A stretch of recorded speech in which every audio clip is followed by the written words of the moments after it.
бинокорони ширкати сохмонии Агрострой таи соли равон бо ҷалби беш аз 200 нафар сохмончӣ дар 8 шаҳру ноҳияҳои ҷумҳурии Татаристон пайи бунёди иншооти хурду бузург машғул гардиданд.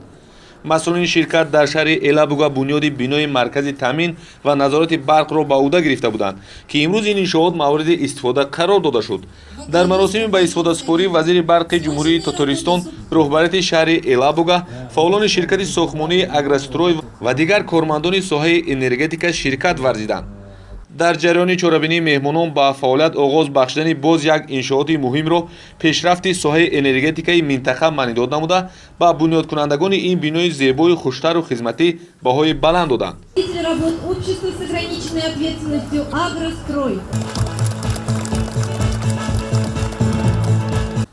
ба хотири анҷоми саривақтии корҳои сохмонӣ ва бунёди босифату ба талаботи замон ҷавобгӯ, масъулини ширкати сохмонии Тоҷикон Агрострой бо ифтихорнома ва дигар тӯҳфаҳо қадрдонӣ шуданд. тавре зикр шуд ба истифода супоридани бинои маркази таъмин ва назорати барқ аз ҷониби ин ширкат аввалин муваффақият набуда, идомаи фаъолияти босамари онҳо дар даҳсолаҳои охир мебошад. Ребята и руководитель компании Аслан Исипович хороший организатор.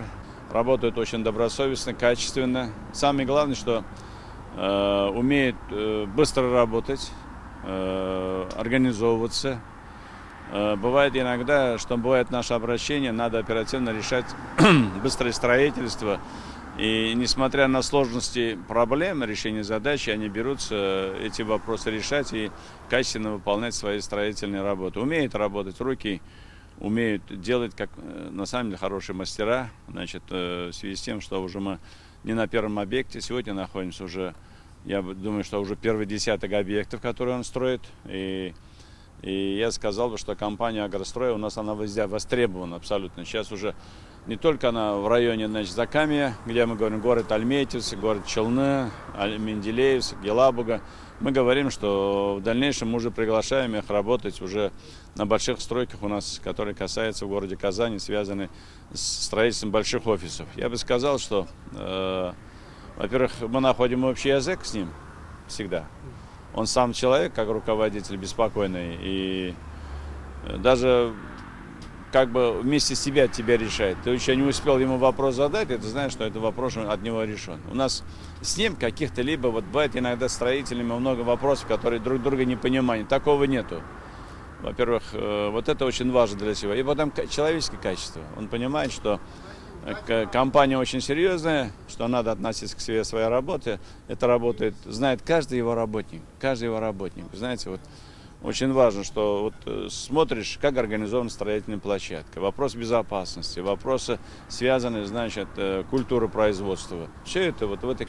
бино ба иттилои роҳбари ширкати сохмонии Агрострой ҳамватани мо Аслам Саидов, дар ин давра барои пешбурди корҳои битониву дастрасии маҳсулот ба макони сохмон беш аз 20 адад техникаҳои пурухтидор истифода бурда шуд.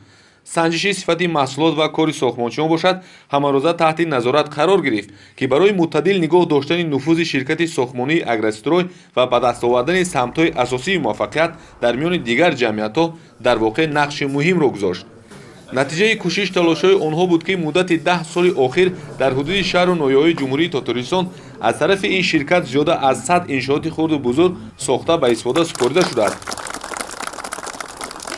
ширкати Агрострой соли 2005 инҷониб фаъолияти кори худро дар Федератсияи Россия, Республикаи Татаристон сар кард. дар давоми кори ширкат дар республика, дар байни дигар ширкатҳои сохтмонӣ аз сифати кори нағз худро дар ҷои намоён нишон дод.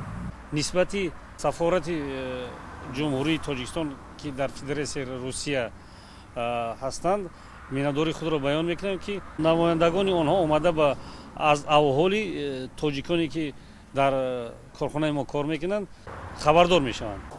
дар тобиати ширкати Агрострой фаъолияти якчанд коргоҳҳои хурди васлу насби оҳану бетон, дару тирезаҳои пластикӣ ва истеҳсоли дигар маҳсулоти сохмонӣ ба роҳ монда шудааст. роҳбари ширкати сохтмонии агрострой ҳамватани мо Аслам Саидов имрӯз бо кӯмаки Идулло Давлатов, Сафаралӣ Муродов, Қурбоналию Бегмурод ва боз чандин дӯстони давраи наврасияш фаъолияташро ба роҳ монда, бо ҷалби беш аз 200 нафар сохтмончӣ аз ҷумҳурии Тоҷикистон ба сохтмони иншооти гуногун машғул ҳастанд.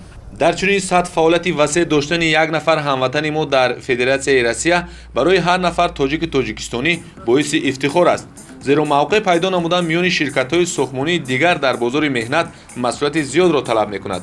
ҳамватанони мо дар ин минтақаи ҷумҳурии Татаристон бо роҳбарии Аслам Саидов тавонистанд дар натиҷаи фаъолияти содиқона мавқеи хоса пайдо намоянд. Абубакр Шарифӣ, Ҳабибуллои Хушвақт, Ҷумҳурии Татаристон, Ҷаҳонамо.